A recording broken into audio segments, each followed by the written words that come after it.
Walt Disney's Sleeping Beauty. Once upon a time, there was a king named Stephen who lived in a tall palace with his beautiful queen. They were good and kind and were loved by their subjects. Nearby, in another kingdom, lived their friend King Hubert. The two realms had a peaceful existence, almost perfect, except one problem. King Hubert had a son, Prince Philip, but alas, King Stephen and his wife had no children. One day, to everyone's joy, the queen gave birth to a baby girl.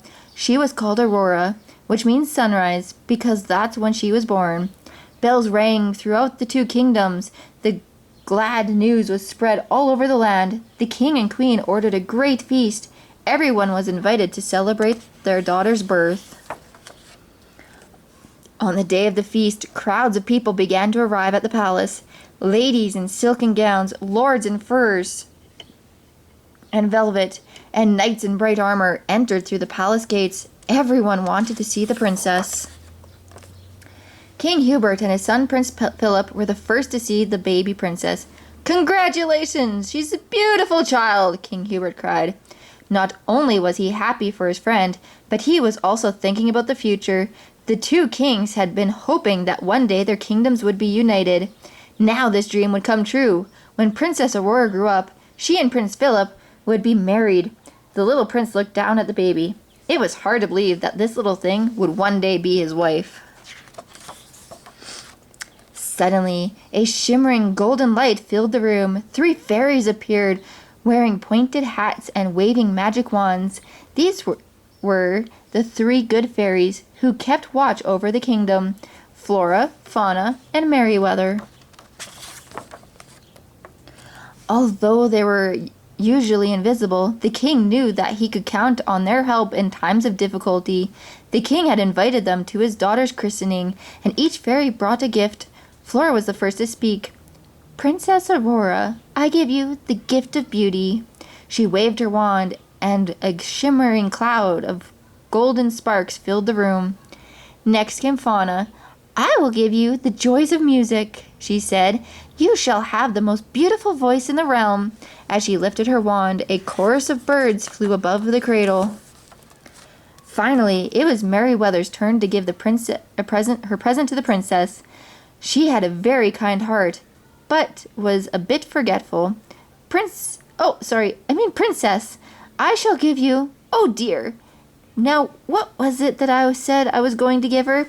she said, stopping to think. But before she could continue, a great gust of wind burst open the windows. A blaring light entered the room. Everyone cried out in horror. A terrifying flash of lightning announced the appearance of a tall woman, dressed in a long black cape and wearing a headdress with 2 black horns. She looked like the devil himself. A gasp sped across the room. "It's Maleficent, the evil fairy," murmured the crowd. "What's she doing here?" "I am here because someone forgot to invite me," she screamed. "Isn't that so, your majesty?" she demanded. "But I have not forgotten to bring a gift. I, too, have something special for your daughter." "You shall pay for your neglect, my dear King Stephen," she said with a wicked laugh. Pointing to the baby, Maleficent cried, "Princess Aurora, you have received many gifts. Use them well, for you will not have them for long. Before your 16th day, you will prick your finger on a spindle, and you will die." People gasped in horror. Cries heard throughout the large room. King Stephen could barely contain his anger. However, he knew that his daughter's life was in danger. He spoke calmly to Maleficent. "Madame, what you say is true. Did I forget to invite you? It is I who am guilty, not the child. Look at the innocent baby. She has done you no harm. Please take pity on her." Silence regained over the room. The people held their breath, waiting for Maleficent to reply. "It's too late, your majesty. This will teach you that I never forget and I never forgive." The king turned to his soldiers. "Caesar, put her in chains," he ordered. But before the soldiers could touch her, Maleficent was gone. She vanished in the burst of green flames. The unhappy queen clutched the baby in her arms. Merryweather broke the stunned silence. Calm down, everyone. I shall do what I can to help. If only I could remember what it was. Oh, yes, now I know. I cannot undo the evil spell, but I shall soften it a little. The kind little fairy waved her magic wand. Princess Aurora, if you prick your finger before your 16th day, you will not die. Instead, you will fall into a deep sleep. A lover's kiss will awaken you, and then you shall live happily ever after. King Hubert tried to comfort his friends. Listen to me. I know how we can protect the princess. We must burn all the spinning wheels. If there are no spinning wheels, there will be no spindles and no needles to harm the princess. Hooray! Shouted the crowd. Messengers were sent to every town and village. Thousands of spinning wheels were collected and brought to the palace. A large bonfire was lit. Nothing remained of the spinning wheels but ashes. Princess Aurora would be safe. However, the three good fairies were not so sure of this solution. They knew Maleficent too well. It wasn't easy to fight her. Together they decided that something more had to be done. Aurora would be taken far away from the palace. She must be taken to a secret place. We'll hide her in the forest, said Fauna. She'll be safe with us. I know, said Flora. We'll dress up as peasant women. She can be our orphan niece. No one will find her. With a wave of a wand, the fairies were transformed into peasant women, but now the most difficult part, to convince the king and queen. And indeed it wasn't easy, but then it will be as if we didn't have a child, said the king. Yes, but just think, if she's with us, she'll live after she is 16. We promised to look after her and bring her back, replied Merryweather. Where will you hide her? Asked the queen. In the woodcutter's cottage in the middle of the forest. Maleficent will never find her there. And so late one night, 3 little figures were seen leaving the palace. Watching them were the king and queen, sad to see their daughter leave. Several days later, the women arrived at their destination. The woodcutter who had lived there had been dead for many years. The house was empty. Not much of a place for a princess, sighed Merryweather. Flora scolded her. Remember, we are here to hide her. You must never say the word princess again. From now on, we are simple peasants, and she is our niece. What do we call her? Asked Fauna.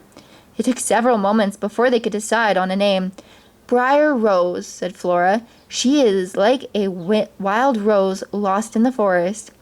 And so the 3 women looked after the little princess. They gave her all the love and care of real parents.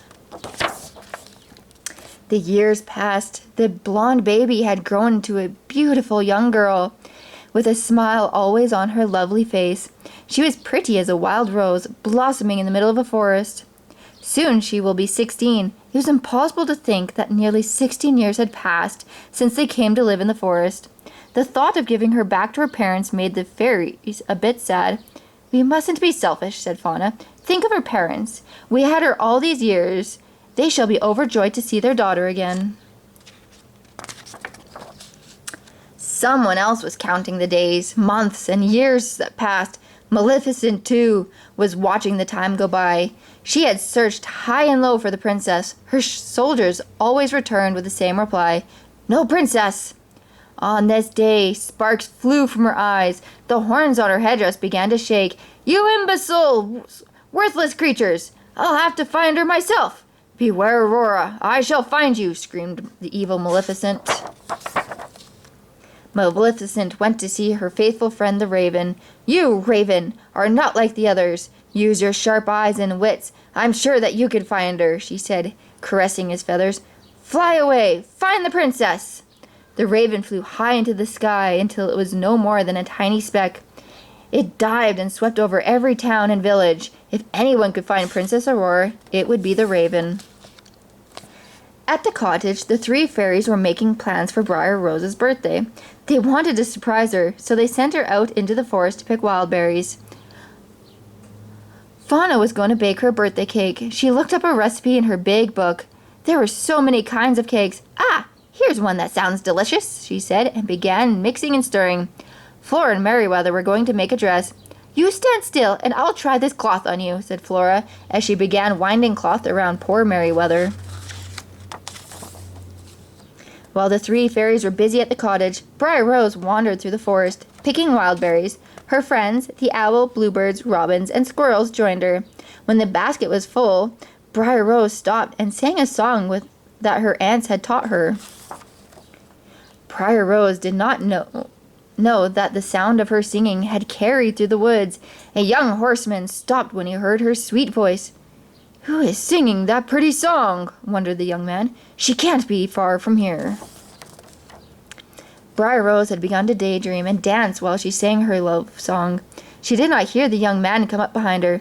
"Shall we dance?" he asked, holding her arms. Briar Round turned.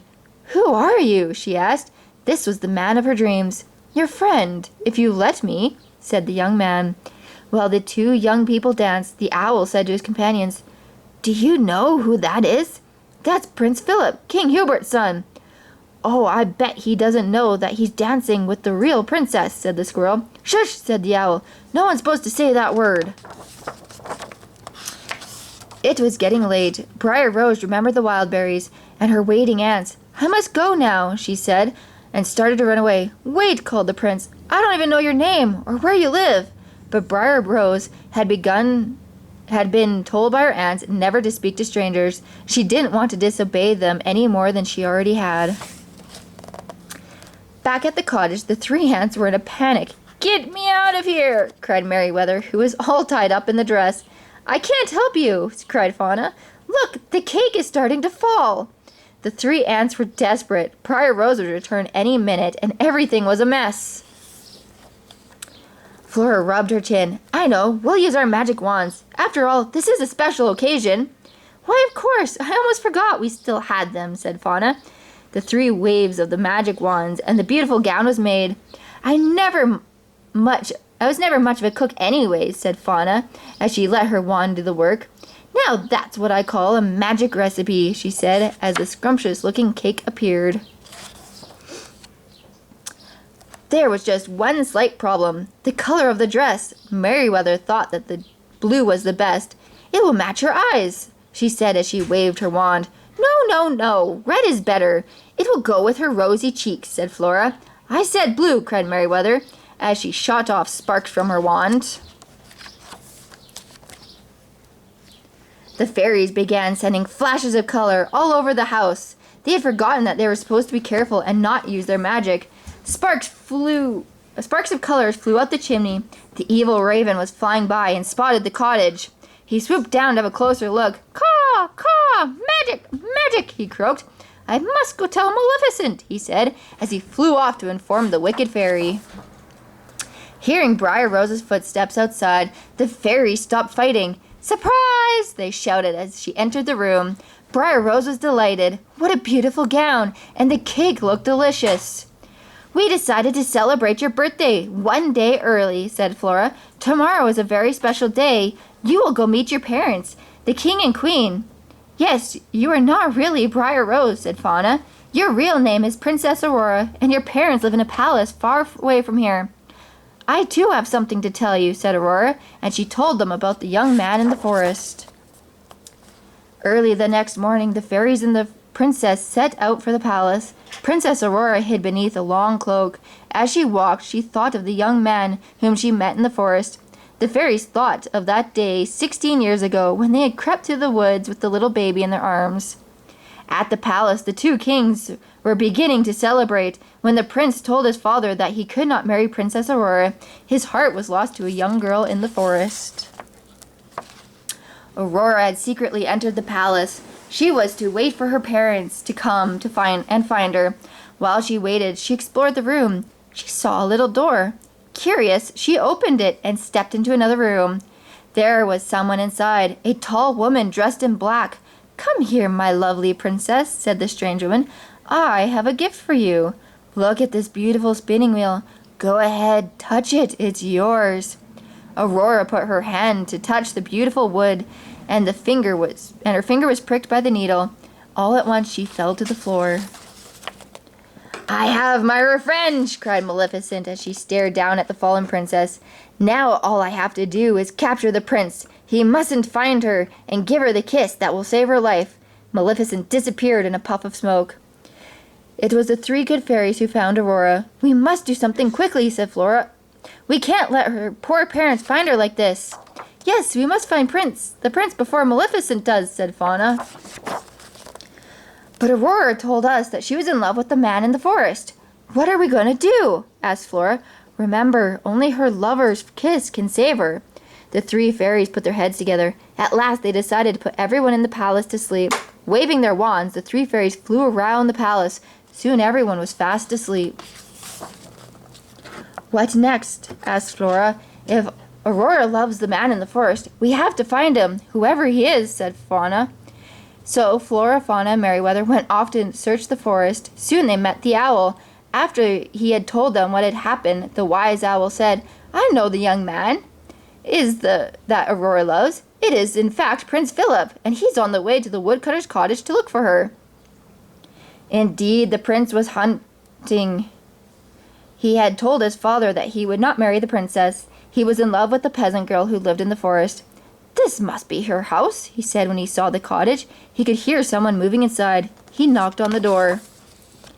The door swung open, and the prince stepped into the room. Before he knew what was happening, a dozen creatures jumped on him.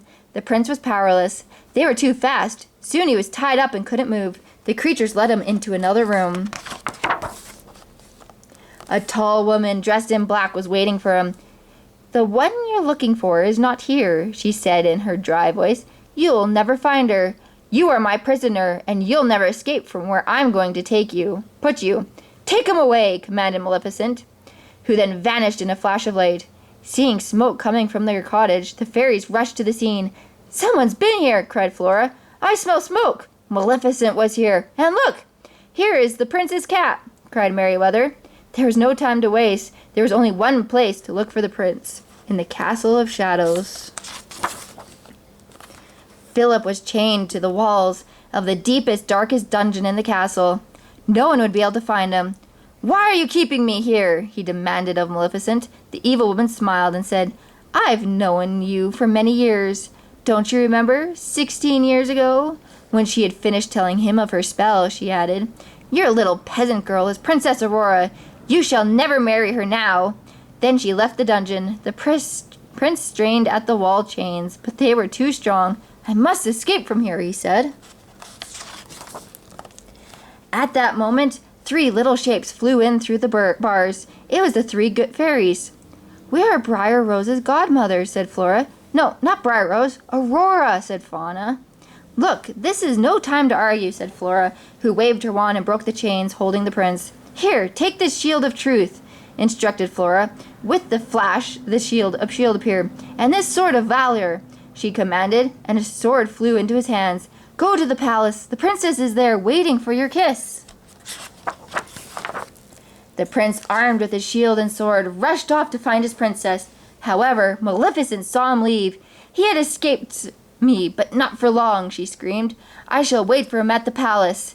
Nearing the palace, the prince found himself surrounded by an enormous hedge of thorns. "This is Maleficent's work," he thought, as he swung his sword and hacked at the thorns. After fighting his way through the nasty thorns, the prince reached the bridge to the palace. A heavy silence surrounded him. Just then an enormous gust of wind blew towards him. It was a burning wind, violent and evil-smelling. Suddenly, a large dark shadow appeared through the mist. It was an enormous black dragon. "Maleficent!" cried Philip, recognizing his enemy. A wicked laugh sounding like thunder came from the dragon. The dragon opened its enormous mouth, and out roared flames of poison gas. Quickly, Philip held up his magic shield. The flames could not touch him. The horrible monster came closer. It smashed everything in its path and spat flames as it advanced towards Prince Philip.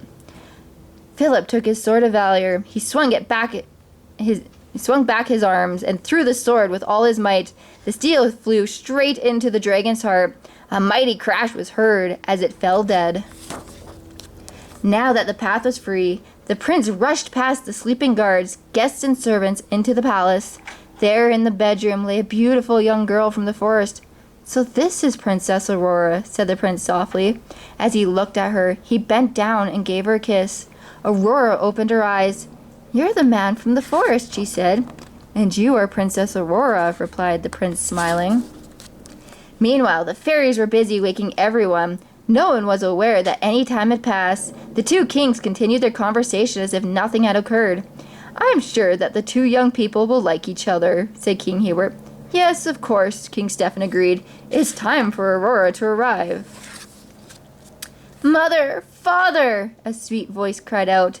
There before them stood their daughter. "Aurora, my lovely child!" cried the queen. "Look at you! You are a beautiful young girl!" She ran to hug her daughter. What joy it was for these three, parents and child, to be reunited after so long. Philip introduced Aurora to his father. "We've already met," laughed the jolly king, although she was only a tiny bit of a thing. Then, blushing with pleasure, Philip and Aurora announced their plans. They wanted to marry. The two kings were overjoyed. Their wishes would now come true. A great joyful ball was given in honor of the prince and princess.